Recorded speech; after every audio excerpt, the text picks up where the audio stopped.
Young slave is ordered to clean the master's bedroom. He finds the wife waiting alone. The summer heat in Georgia had a way of settling over the land like a heavy wool blanket, suffocating anything that dared to breathe beneath it.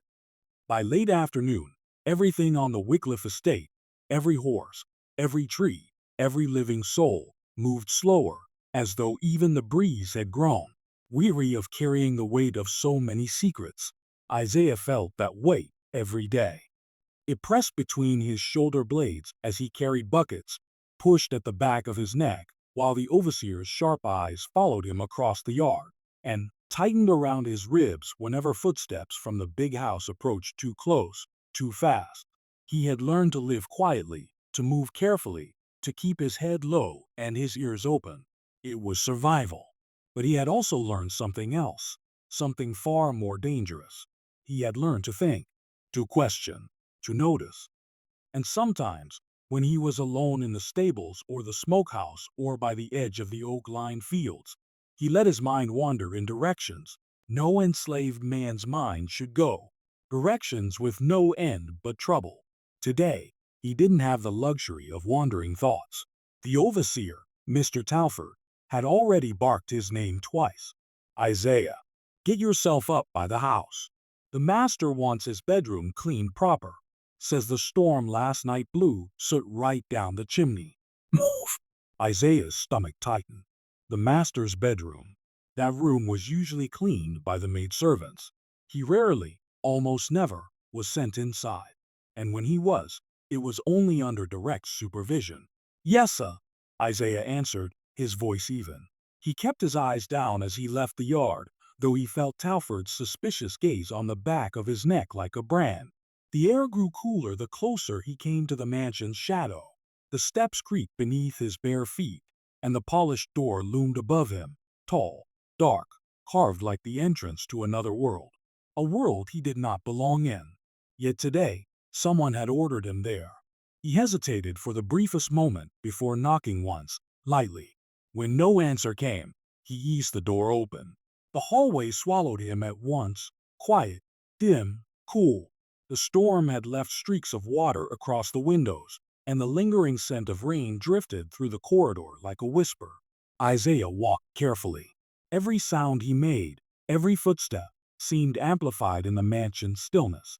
He passed portraits whose painted eyes followed him as though aware he didn't belong among them. The master was away on business in Macon, he remembered faintly. He was not expected to return until the next morning. The house felt strangely hollow without him, less sharp, less loud, but filled with a tension that pulsed beneath the silence. Isaiah reached the bedroom door.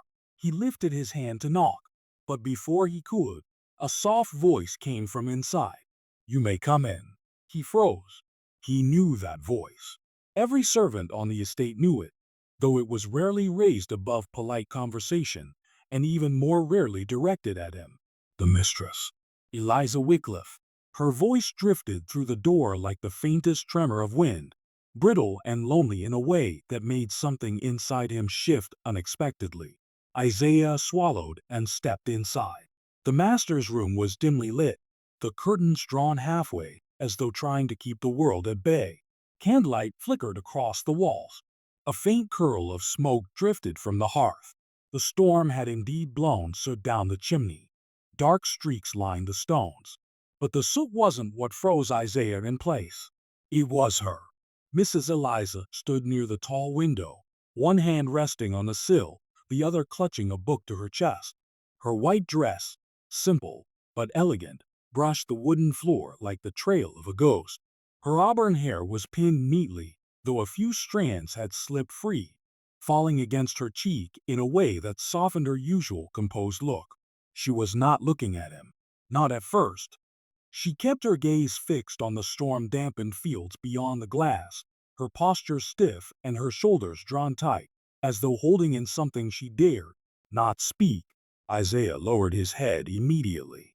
Ma'am, I was told to clean the bedroom. A pause. A long one. When she finally turned toward him, her eyes were guarded, gray-blue like a winter sky, weary like someone who had forgotten what warmth felt like.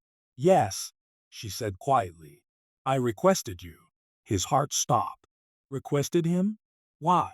He lifted his eyes in the smallest glance, only enough to verify she truly meant what she said, then dropped them again quickly. She noticed, of course. Mistress Eliza noticed everything. She always had. That was part of the reason Isaiah tried to avoid her gaze. There was an intensity in her eyes that felt too dangerous, too knowing. You may start by the hearth, she said, her tone soft but unsteady. The soot came down during the thunder last night. I couldn't sleep for the noise. Isaiah gave a small nod. Yes, ma'am. He knelt by the fireplace, unrolling the cloths he had brought and examining the mess. It would take time, more than an hour, perhaps. Enough time for the house to grow even quieter.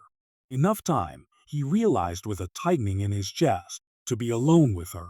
The thought unsettled him, not because he feared she would mistreat him, she never had, but because being near her stirred something in him he had no right to feel, something that lived just beneath the surface of his composure, like a heartbeat he tried to silence. Behind him, he heard her step across the floor, soft, careful, almost hesitant. Her presence filled the room like a charge in the air after lightning. Isaiah, she said quietly. He froze. She had never said his name directly before. Not once. He turned slightly, keeping his eyes respectfully low. Yes, ma'am? How long have you been on this estate? He hesitated. It was an unusual question. Since I was a boy, ma'am. And before that? Do you remember? His breath caught. Few white folks ever asked enslaved people such questions. Fewer still cared about the answers.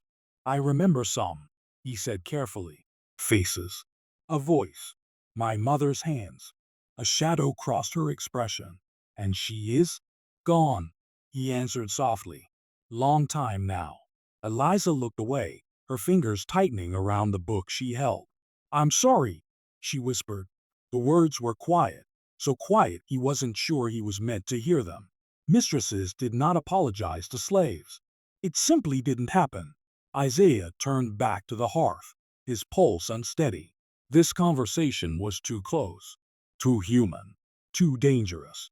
He tried to focus on his work, yet he felt her presence behind him, pacing slowly, almost imperceptibly.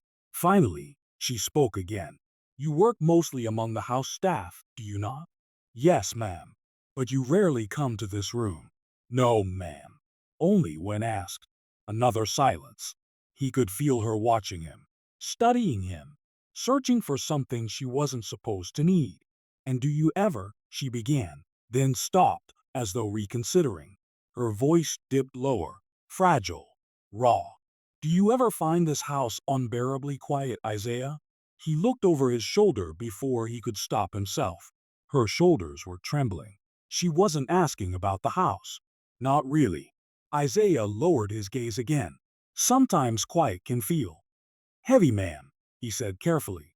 She let out a breath, not quite a sigh, not quite a sob. Something between the two. Yes, she whispered. Heavy. A sudden crack of distant thunder rippled across the sky, faint, but enough to make her flinch. He noticed. He shouldn't have noticed. Storm ain't coming back, ma'am, he said gently. Just leftover rumble. Her eyes closed for a moment, as if steadying herself. Then she stepped a little closer. Too close. He felt the shift in the air before he saw her shadow fall over him. Her hand brushed the mantle, inches from his shoulder. A tremor ran through her. I didn't call the maidservants today, she admitted, her voice almost a whisper. I didn't want them. Isaiah's breath grew shallow. He didn't dare move, didn't dare speak. She looked down at him, her voice trembling with something she didn't understand, or perhaps understood far too well. I wanted someone who wouldn't ask questions, she said softly. Someone who listens. Someone who doesn't look at me the way others do. He swallowed. Ma'am, I don't mean no disrespect, but you're afraid to be here with me. She said it for him. He didn't answer. He didn't need to. The truth hung between them like heat rising from the earth, unspoken but undeniable.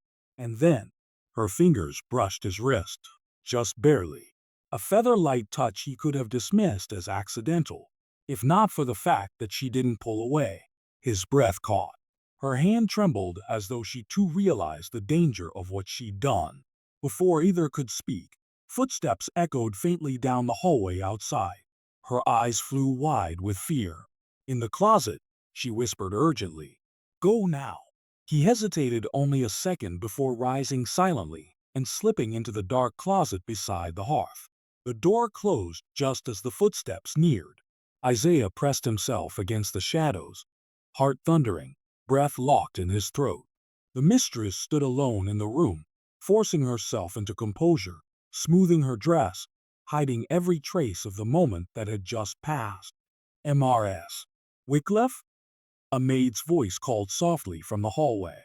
I heard voices in here. Is everything all right?" Eliza's reply was cool, steady, practiced. "Yes, everything is fine." But Isaiah knew, and she knew, nothing in that room was fine anymore, and nothing would ever be the same again. The house grew still again after the maid's footsteps faded down the hall. Still, but not calm. Still like the moment just before a match is struck. Still like breath being held. Inside the narrow closet, Isaiah remained motionless, his back pressed against the wooden boards, his pulse pounding in his throat. He could hear everything, the soft crackle of the dying fire, the faint hum of the wind outside, and beyond that, her, her shallow, trembling breaths, her hands smoothing her dress, her footsteps pacing the length of the room as if trying to walk off fear, confusion, or something far more dangerous. He didn't know how long he stood there. Seconds felt like minutes, minutes felt like hours. His heart hammered against his ribs, not just from the fear of being caught, but from the memory of her touch. That single brush of her fingers against his wrist burned hotter than fire. When the closet door finally cracked open, her eyes were the first thing he saw, wide, anxious, searching the shadows for him. "You can come out now," she whispered. He stepped out carefully, his body tense, his mind racing with warnings. No slave should ever be trapped in a room alone with the mistress. No good could ever come of that. Trouble, he knew, didn't always come in the form of a whip. Sometimes it came in softer ways, in loneliness, in curiosity, in the trembling hand of a woman who didn't understand the danger she created simply by looking too long. Eliza crossed the room and pressed the door shut once more, this time with deliberate force. She leaned her back against it, breath shaking. "I should not have done that," she said quietly. Her voice was low, strained. Isaiah kept his gaze on the floor. "No, ma'am." "And yet," she continued, swallowing hard, "I was afraid she would see you, and I—" She stopped. Words failed her. Isaiah didn't speak. He didn't trust his voice, didn't trust what might slip out if he let his thoughts run loose. Every instinct told him to bow, step back, put distance between them. But she took a step forward. "Isaiah," she said, softer this time, "look at me." He hesitated. That hesitation was his mistake. She stepped closer, closing the gap he had tried to create. "Please," she added, "just look." Slowly, he lifted his eyes. And when their gazes finally met, really met, something shifted in the room. Something heavy, unspoken, forbidden. Her eyes were glassy, full of a loneliness too deep to hide. Up close, he saw details he had never let himself notice before. The faint freckles near her temples, the tension around her mouth, the fragile determination beneath her calm facade. She looked like a woman drowning in an ocean no one else could see. "I don't know what's wrong with me lately," she whispered. "I feel as though the walls of this house are closing in." She paused, searching his face. "Tell me the truth. Did I frighten you?" He didn't lie. "Yes, ma'am." A flicker of pain moved across her expression. "Because I asked you questions? Or because I touched you?" His breath caught. She was too close now, too honest. This was more dangerous than anything else. He forced an answer out slowly. "Both, ma'am." Silence followed, thick, tight, stretching across the space between them. Eliza took another small step. "Isaiah, I don't mean to frighten you. I swear I don't." Her voice trembled. But I have no one else to speak to. No one who listens. My husband. She cut herself off, shaking her head as if pushing aside words she didn't dare say. I shouldn't burden you with this, she murmured. He should have agreed. Should have excused himself. Should have put a wall between them. Instead, he found himself saying quietly, You ain't a burden, ma'am. The moment the words left his mouth, he tensed. He prayed she wouldn't hear the softness in his tone, the truth hidden beneath it. But she did. She heard everything. Her eyes softened, warmed in a way he had no right to witness. Thank you, she whispered. And then, almost too quietly to catch, You are the only one in this house who speaks to me kindly. Isaiah's throat tightened. He wished she had not said that. He wished she had said anything but that. Eliza? The name left his mouth before he could stop it. Her breath hitched. No slave called the mistress by her given name. Not unless. But she didn't rebuke him. She didn't flinch or correct him or scold him. Instead, a single tear slid down her cheek. You said my name, she whispered, stunned. He stepped back immediately. Forgive me, ma'am. No, she breathed. No. I liked hearing it. She closed her eyes, trying to steady herself. It has been so long since anyone. Another tear escaped. Said it with softness. Isaiah felt the air leave his chest. This situation was spiraling into something he could no longer control. Eliza, he said again, softly, unable to stop himself. Please don't cry. Her lips parted, trembling. And when she looked at him again, something fragile broke free inside her. I feel so very alone, Isaiah. He swallowed hard. His voice rose from his chest before he could stop it. You ain't alone. The truth of his words startled them both. He wasn't supposed to comfort her. He wasn't supposed to feel anything for her. Yet the room held them in a quiet intimacy that neither of them had chosen, but both had fallen into. A distant rumble of thunder rolled across the sky. Her body shivered involuntarily at the sound. You fear storms? He asked softly. I fear the nights more, she whispered. They stretch so long in this house. When he is gone, I feel trapped with my thoughts, trapped with my empty hands. She pressed her palm flat against her stomach. Every month, I hope. And every month. Her voice broke. Isaiah understood. He had heard whispers among the servants. The master wanted an heir. She had failed, again and again. And the blame always fell upon the woman. Something inside Isaiah clenched with unexpected sympathy. You ain't failed, he murmured. Her breath caught. She stepped closer, so close he felt the warmth of her body now. The danger was no longer subtle. It was a living thing between them. Isaiah, she whispered, her voice shaking. Why do I feel as though you understand me more than anyone else in this house? He had no answer. None he could safely speak. But his silence was an answer in itself. Her hand rose, slow, trembling, and hovered near his face. Not touching, not yet, but close enough that he felt the heat of it. He didn't move. Couldn't. Every muscle in his body locked in place. Her fingers trembled an inch from his cheek. May I? She whispered. His heart pounded painfully. If someone walked in, if the wrong person saw, if even a whisper of this moment got out, there would be no mercy for him. None. But she looked at him with a softness that stripped away his defenses. A softness he had not seen directed at him from any white person in his entire life. Yes, he found himself whispering. You may. Her fingertips touched his cheek like a prayer, feather-light, reverent, afraid and desperate all at once. He closed his eyes. The touch was not lust. It was something deeper, something carved out of loneliness and longing and the terrible human need to be seen. You are not what they say you are, she whispered. You are gentle, intelligent, observant. Her voice broke. And I am not as strong as they think. Her hand slid from his cheek to the side of his jaw. His breath trembled. I don't know why, she said, but I feel safe with you. He opened his eyes then. Her face was inches from his. Her breath warmed his skin. Her hand cupped his jaw with dangerous tenderness. "Eliza," he whispered, warning and longing tangled together. "We can't." A sharp sound split the air. A voice in the hallway. A man's voice. Footsteps. Her hand dropped instantly. Her body jerked away from him, fear slicing through the moment like a blade. Go behind the bed," she whispered urgently. "Now!" He moved without thinking, slipping into the deep shadows beside the heavy four-poster bed just as the doorknob rattled. "MRS. Wycliffe." It was Talford, the overseer. "Are you in here?"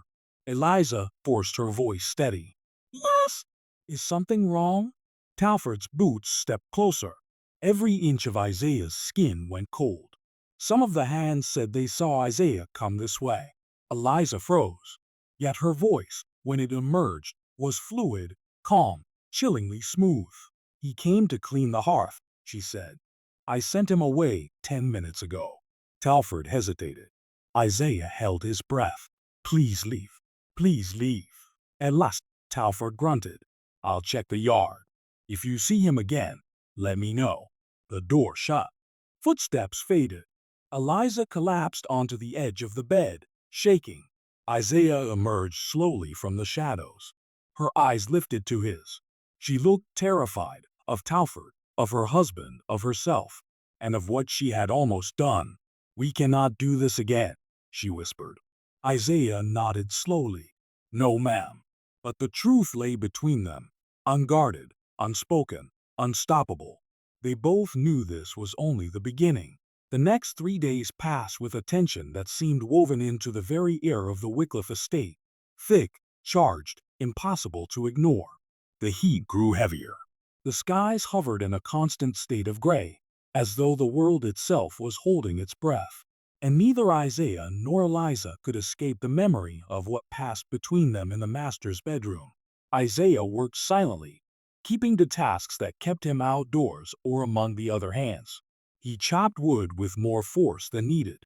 He hauled sacks from the smokehouse. He scrubbed steps on the side of the house until his knees burned. Anything to keep his mind from drifting back to that room. But it drifted anyway. Every time he blinked. Every time he took a breath too deep. Every time someone said her name. He remembered her trembling hand brushing his cheek. Her voice saying his name like it meant something. Her eyes shining with loneliness and danger and something he had no right to feel. He had been foolish to let it get that far. Foolish to let her touch him. Foolish to touch her in return. Even if only with a word. Even if only by saying her name. No good could come of it. None.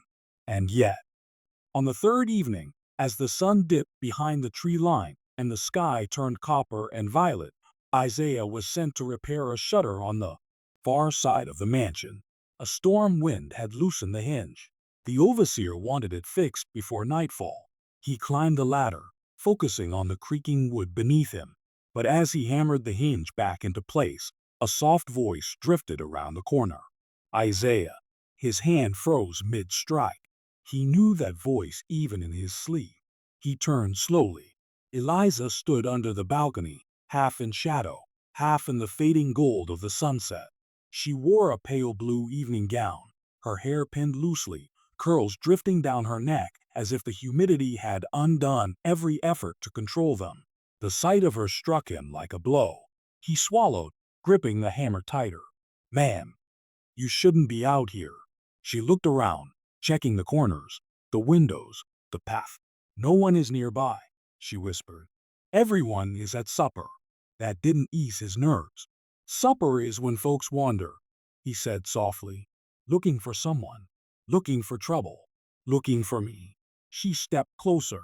Too close. Her skirts brushed the side of the house. "You've been avoiding the big house," she said quietly. Her voice wasn't accusing. It was wounded.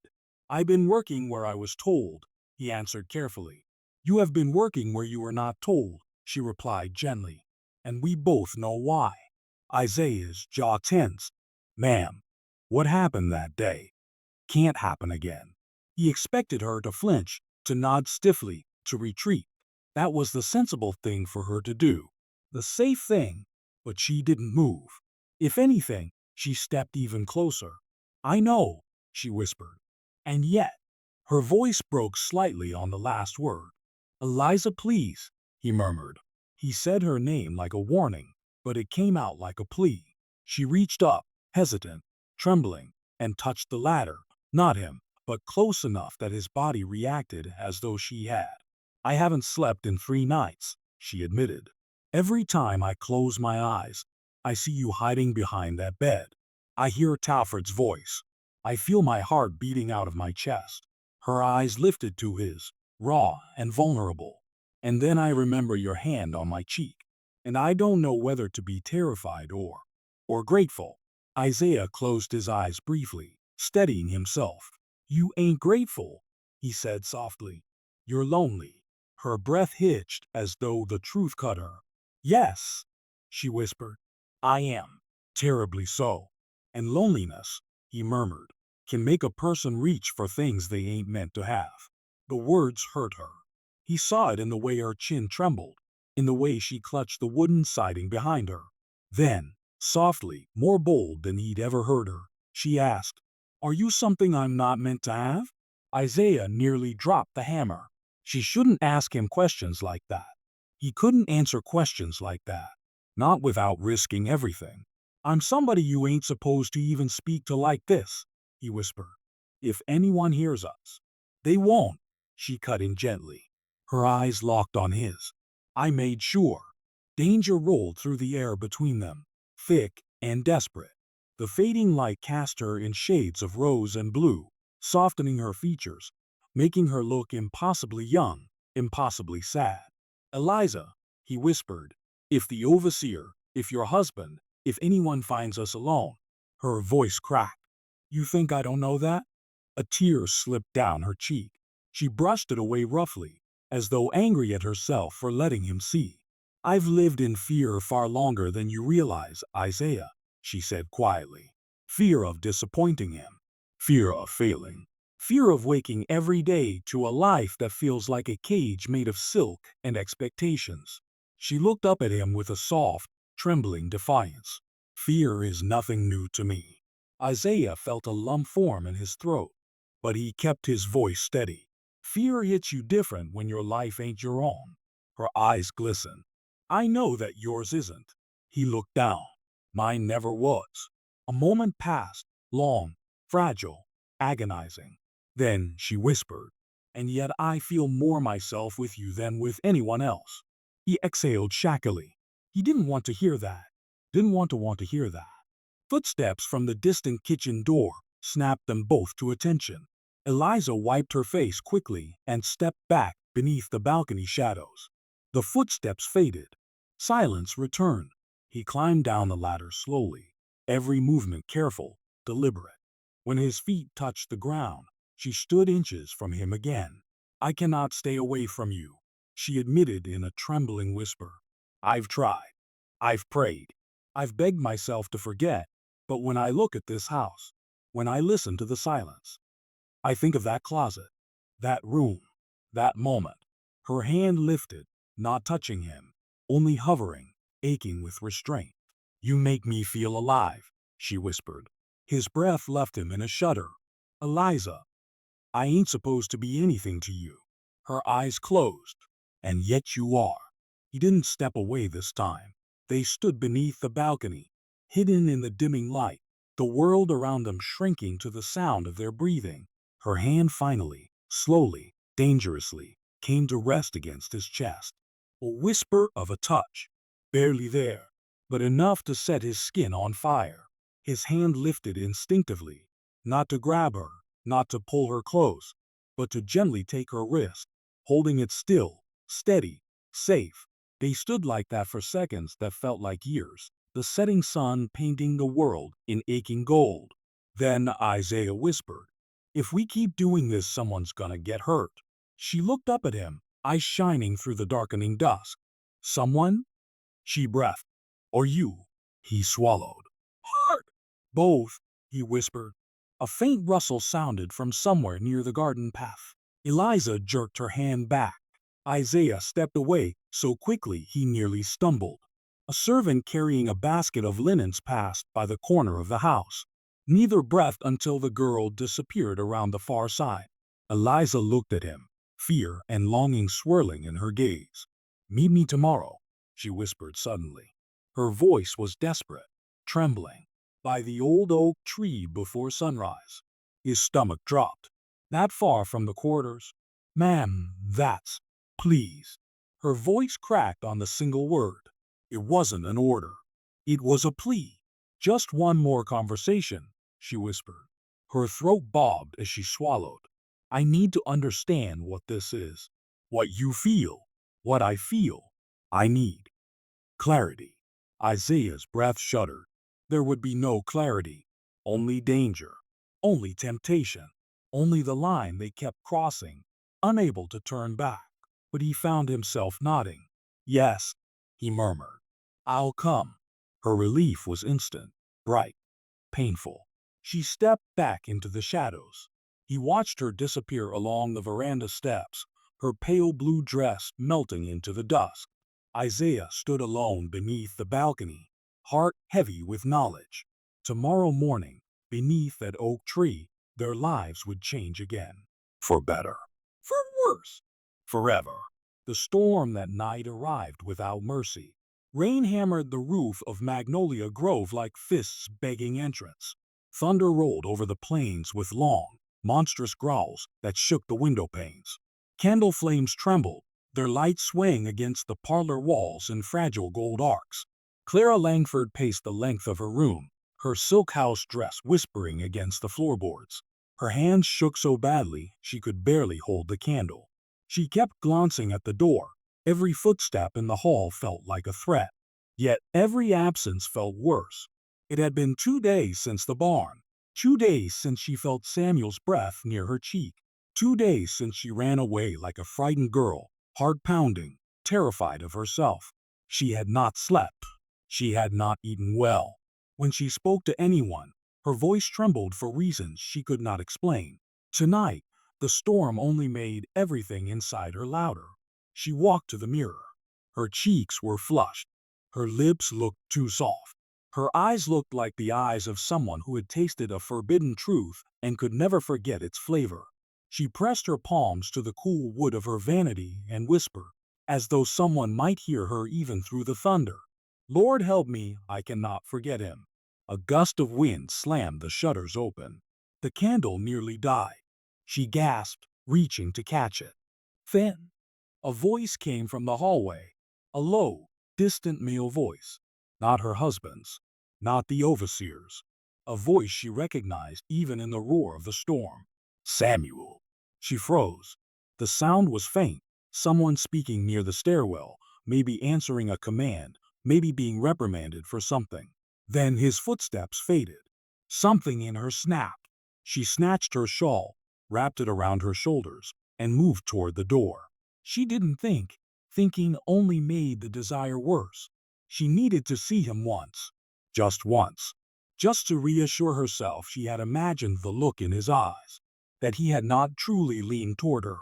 That her heart had invented the closeness. She opened her door and stepped into the dim hall. Her husband's voice drifted from the main study. A string of curses about cotton prices and suppliers. He would not be leaving his whiskey for hours. Clara kept her head down and moved silently, her slippers barely whispering against the carpet. The wind bent the trees outside. Thunder cracked again, shaking the old house to its bones. And then she reached the staircase. Samuel had been told to deliver firewood to the kitchen. That was all. No reason was given. The overseer had shoved the basket into his arms and ordered him through the storm. So he hurried, head low, shoulders tense. Lightning flashed white across the plantation yard, turning the wet earth to silver. The main house loomed like a ghostly monument, its windows flickering with candlelight. He climbed the steps, opened the side entrance, and stepped into the servants' hallway dripping rainwater. The warmth of the kitchen stove reached him instantly. The cook barely glanced at him as he set down the firewood. "Back out with you," she murmured. "Overseer don't like idle hands." Samuel obeyed, but when he stepped back into the hall, A strong gust of wind slammed a window open at the far end, rattling the glass and sending curtains flying like restless ghosts. He moved toward it, meaning only to secure the latch. But someone was coming down the stairs. Someone small. Someone wrapped in a pale shawl. Someone whose presence made his pulse weaken and strengthen all at once. Samuel stopped breathing. Clara stopped walking. They stared at each other with the storm behind them. Mistress. Langford. Samuel whispered. He shouldn't have spoken. He knew it the moment the words left his lips. He lowered his gaze to the floor instantly, as was expected, but he felt her presence in every breath. Clara tried to speak, but her voice failed her. She clutched the banister as though she needed its support. You're working late, she finally said, though her question trembled like a confession. Yes, ma'am, he murmured. Thunder boomed again. The window at the end of the hall banged violently, almost tearing from its hinges. Clara startled. Oh! Samuel instinctively moved forward. Ma'am, let me. He reached the window first. The wind poured in, drenching the curtains and tugging at them like angry hands. Rain sprayed across the floor. He leaned out, trying to force the shutters closed. Clara stepped closer, watching him fight the violent gusts. Candlelight washed over his shoulders, catching the rain droplets clinging to his skin. His breath strained with effort. Let me help, she said. She reached for the curtain at the same time he did. Their hands touched. Her fingers brushed the back of his knuckles. Just a whisper of contact, barely anything, but it struck Samuel like lightning itself. His breath caught. His pulse pounded. His hand jerked back, as though her skin had burned him. Clara froze. I'm sorry, I didn't mean. He swallowed hard. Ma'am, you shouldn't be here. The words were gentle, but they cracked something inside her. Why? She whispered. He didn't answer. He couldn't. But she could see the truth in his eyes. Fear. Longing. A war inside him between wanting her and needing to survive. The storm screamed against the house again. The windows slammed shut under Samuel's grip, finally yielding. Silence fell in the hallway, thick, tense, trembling. Clara took a step closer, not enough to touch him, but enough to smell the rain on his skin, enough to see the way his jaw tightened when she drew near. Samuel. She said his name like a question she didn't know how to ask. He raised his eyes only halfway. His voice was low, strained. Yes, ma'am? How long will you pretend? She whispered. His breath hitched. I don't know what you mean. Yes, you do. She reached for the curtain again, but her hand trembled so badly she let it fall to her side. She wasn't usually brave, not in matters of the heart. But this storm, this night, these past 2 days of restless, sleepless torment, she could not hide behind fear any longer. I haven't been able to think of anything else, she said, her voice cracking. Not since the barn. Samuel closed his eyes. He didn't need her to say more. He remembered every moment, every breath, every inch of space between them that had felt like too much and not enough. He took a small step back, but the hallway was narrow. He had nowhere to go. Mistress. Langford, please, he whispered. Someone could see. If the overseer, if your husband. I know. She breathed. God help me, I know. Her eyes glistened.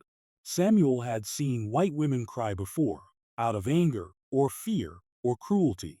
But this was something else. There was no demand in her tears, no accusation, only pain. A loneliness so deep it seemed to echo inside him. I should leave, he said, voice breaking. She reached out, not grabbing him, not touching him, but lifting her hand toward him as though begging a ghost. Don't, she whispered. A single word. A command she had no right to give. A plea she had every right to feel. He shook his head, torn in half. I'm not supposed to be alone with you. And yet here we are, she whispered. Lightning flashed through the drenched windows. Their shadows stretched long on the wooden floor. Rain thundered against the house. Every sound surrounded them like a cage. Clara stepped forward again, her voice barely audible. Tell me you feel nothing, she said, and I'll go. Samuel swallowed hard. His chest rose and fell with shaky breaths. He stared at the floor because meeting her eyes felt like too much. Ma'am, I can't lie to you. Her breath caught. He finally lifted his eyes. God forgive me, he whispered, but I feel everything. Clara covered her mouth, a small, broken sound escaping her. Her eyes filled instantly. She looked as if she might collapse from the weight of what she needed to hear. Samuel stepped toward her without meaning to. His body moved on instinct, drawn by something stronger than reason. Thunder cracked again. Somewhere far off in the house, a door slammed. They both froze. Footsteps, Samuel whispered. Clara's eyes widened in panic. The narrow hallway offered no hiding place except the linen closet. She breathed. Quick! He hesitated only a second. Then he slipped inside, and she followed, shutting the door behind them. The darkness swallowed them whole. Inside the tiny space, their breaths mingled in the warm, charged darkness. His shoulder brushed hers. Her hand trembled inches from his. She could feel the heat of him, the nearness, the danger. Footsteps passed in the hall. Clara's breath shook. Samuel whispered so softly she almost didn't hear him. You shouldn't have done that.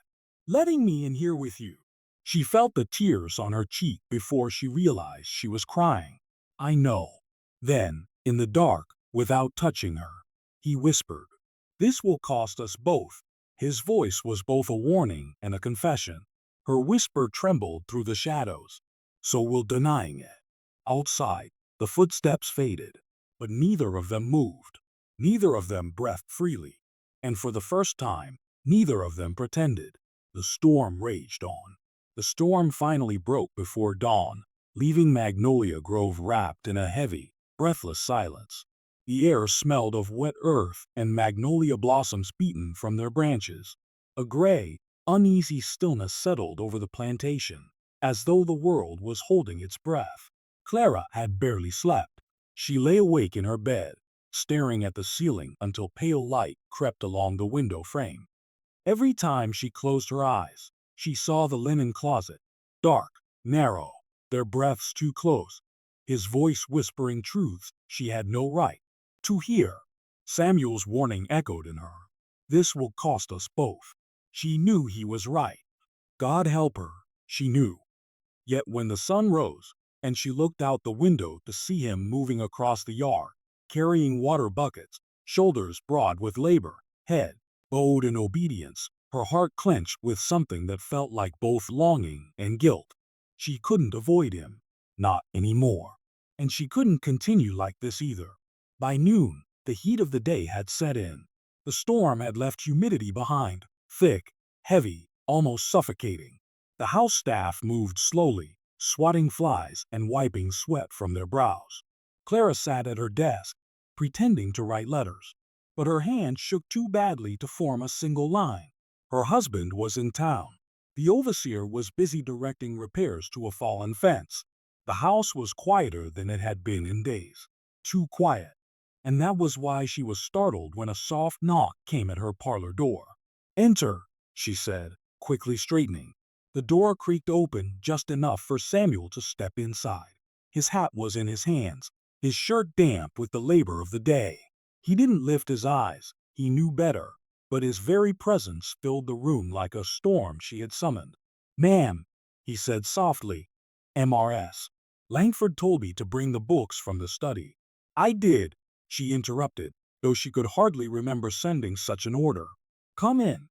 He obeyed, closing the door behind him with a soft thud. The basket of books was heavy. He carried it with ease, but his breath was uneven, whether from the walk or something deeper. Clara could not tell. When he knelt to place the basket at her feet, she felt her pulse throb in her throat. His nearness was unbearable. She stood abruptly, stepping back, trying to find air. Samuel. What happened last night cannot continue. His hands stilled on the basket. She swallowed hard. I fear I've placed you in danger. He lifted his eyes to her, slowly, cautiously. The aching sincerity there made her knees weaken. You didn't force me, he said. I chose to step into that closet just as much as you. You shouldn't have had to choose, she whispered. And you shouldn't have had to hide, he said gently. Their words hung in the still room like the last drops of rain clinging to a storm-torn tree. Clara looked away. If anyone had opened that door, he nodded. I know. We would both be punished. I know. Samuel. She breathed. He rose to his feet. Her heart stumbled. He stood taller than most men she knew, taller than her husband, certainly, and stronger. Yet when his eyes met hers, she saw something fragile in him. Or perhaps it was in herself. I've been thinking, he said, voice low, about what happens next. A chill rushed through her. Next? Yes, ma'am. Her hands tightened around the back of her chair. Samuel, do you mean to say? I don't want to pretend anymore, he said carefully. But pretending keeps me alive. She nodded, throat tight. And I don't want to hurt you, he added. But being close to you, that's its own kind of danger. Her breath faltered. You warned me, she whispered. In the barn. In the hallway. You tried to protect me. Not just you, he said quietly. Myself too. He hesitated, then added, MRS. Langford. Clara. The sound of her name in his mouth was not a liberty. It was a plea. A shiver ran through her, delicate and devastating. I've been thinking about leaving, he said. Her world stopped. Leaving? She echoed faintly. He looked at the window, toward the fields that stretched endlessly into the horizon. There are places farther north, where a man can find work, where no one asks who he belonged to. Her breath became shallow. Samuel. That's impossible. The patrols would. I know. Your life. I know. Tears gathered in her eyes. He continued, softer now, almost apologetic. But if I stay here, and if we keep meeting in dark places, I won't survive that either.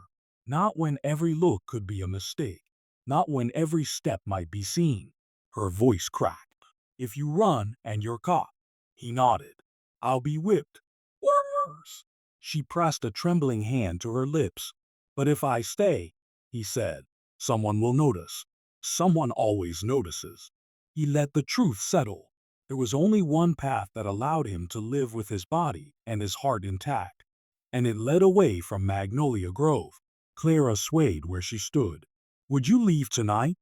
She whispered, unable to believe the words. No, not yet. His voice was gentle. I wouldn't leave without a plan, without a chance. Her knees weakened, agonizing relief mixing with dread. I don't want you to go. He closed his eyes. I know.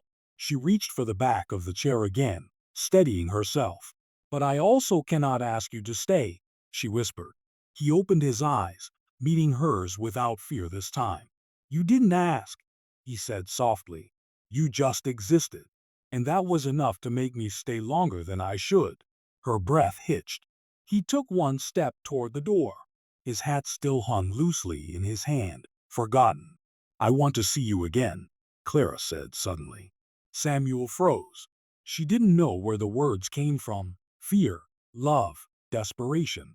But they fell from her lips like a confession scarred into her soul. Not in the hallway, she whispered. Not in a closet. Somewhere safer. There is no safe place for us, he said gently. I know, she said, but somewhere less dangerous then. He turned slowly. Where? She swallowed. The old wine cellar beneath the west wing. He hesitated. No one uses it, she said. My husband won't return until tomorrow night, and the staff avoids it. They say it's drafty and cursed. Is it? He asked softly. Only with dust, she whispered. He considered her for a long, heavy moment. The danger was plain in his eyes, but so was the longing. When? He asked at last. She breathed out shackily. Tonight, after the lamps are dimmed. A muscle in his jaw tightened. Then he nodded, and her heart almost broke from relief. He opened the door, stepping back into the hall, letting the sunlight swallow him again. But before he disappeared completely, he murmured, Clara. Whatever happens next, you must understand something. She looked at him, eyes shining. I would never hurt you, he said quietly. But loving you could be the end of us both. The door closed, and Clara sank into her chair, heart pounding like a warning drum, because tonight would be the turning point. One way or another. A dramatic escape and discovery climax. Intense and emotional, but without romantic framing. Clara's actions come from guilt, conscience, and justice, not romance. Samuel's choices come from survival, dignity, and a desire for freedom. Night fell thick and humid over Magnolia Grove. The storm had passed, but its memory clung to the air, heavy, breathless, expectant. Crickets hummed in the wet grass. The last orange streaks of sunset faded behind the distant pines. The house stood unnervingly still, its windows glowing faintly like watchful eyes. Clara Langford waited alone in the old wine cellar. A single lantern lit the room, its flame trembling against rows of dusty bottles and crumbling stone. She paced restlessly, her heart tight with dread. She had not come seeking forbidden comfort. She had come because what happened between them, every glance, every whispered warning, had shown her the truth of her life. And the truth was simple and unbearable. She could no longer stay silent, and he could no longer stay here. She stopped pacing and pressed a hand against her forehead. If he is caught, if anyone saw, if the overseer suspects, the cellar door creaked. Samuel slipped inside, shutting it quietly behind him. He carried no tools, no hat, only a rain-spotted shirt and the tension of a man who knew every step could be his last. Mrs. Langford, he said softly. Clara turned to him. Samuel, thank you for coming. He nodded but did not move closer. The air between them was different tonight, charged not with unspoken longing, but with something sharper, heavier, irreversible. What did you need to tell me? He asked. She gestured toward a crate near the wall. There's something you should sit for. He did not sit. Fear flickered through her expression, but she steadied herself.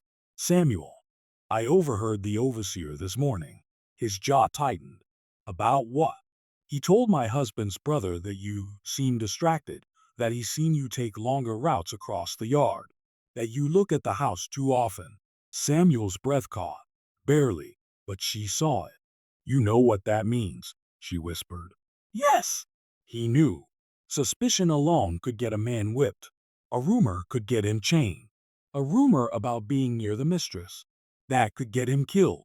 And there is more, she continued, voice trembling. He said he intends to search the cabins tonight. For contraband, he claims, but I could hear it in his voice. He is looking for an excuse. He wonders what secret you're keeping. Samuel looked toward the door, already calculating. He must have seen us in the hall, he muttered, or heard footsteps, or he stopped himself, exhaling hard. No matter. The result is the same. Clara stepped forward. Samuel, if they search the cabins, they may find your papers. His eyes snapped to hers. The hidden papers. The forbidden ones. Proof he could read. Proof he had been taught. By whom? They could only guess. But it didn't matter. Literacy meant rebellion. Rebellion meant death. He clenched his fists. I need to get back. Hide them. Burn them if I have to. Wait. Clara reached into her shawl and pulled out a folded cloth bundle. You don't need to. Samuel stared. What is that? I went to the cabins at noon when the overseer was at the south fence. I retrieved the papers myself. He froze. Slowly, she unfolded the cloth. Inside were the pages he had written late at night, tiny scriptures copied by moonlight. A short list of distances northward, scraps of a plan he barely dared imagine. You took these? He whispered. I had to, she said quietly. If they found them, you would not survive the night. He looked at her for a long, stunned moment. You risked your life, he said. No, she answered firmly. I risked my comfort. You risk your life every day. Silence fell between them, honest, heavy. Then she lifted a small leather pouch. And I brought something else. Samuel hesitated before taking it. He loosened the string, and froze again. Money. Not much, maybe $20, maybe 30, but on the road north, that could mean weeks of food, or a ferryman's silence, or a safe house that did not ask questions. I cannot take this, he said immediately. You must. Her voice was iron now. You told me you've been thinking of leaving. I didn't understand at first. But now I realize you weren't just warning me. You were warning yourself. He closed the pouch, hands shaking. Mistress. Langford, he said slowly. If I run tonight, they'll know someone helped. Yes, she said. They'll suspect you. You could lose everything. Her face hardened with a truth she had not spoken aloud until this moment. I already have.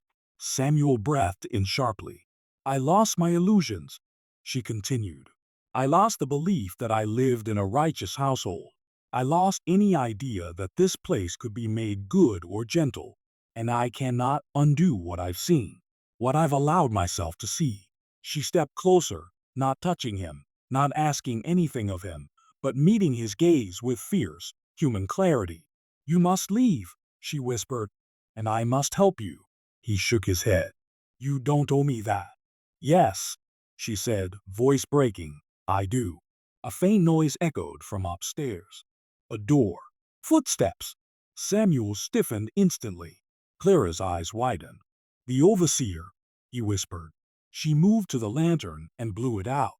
Darkness swallowed the cellar. Samuel, she hissed, grabbing his arm, not in intimacy but urgency. There's a side door. It leads to the vegetable yard. From there you can slip behind the smokehouse. What about you? He whispered back. I'll say I came here for wine. Leave the basket near the stairs. If they see it, they'll believe me. They won't, he warned. Then let them think what they wish, she murmured. But you must go. A heavy bootstep sounded above the cellar. Then on another. Samuel moved toward the side door. Clara followed, opening it just a crack.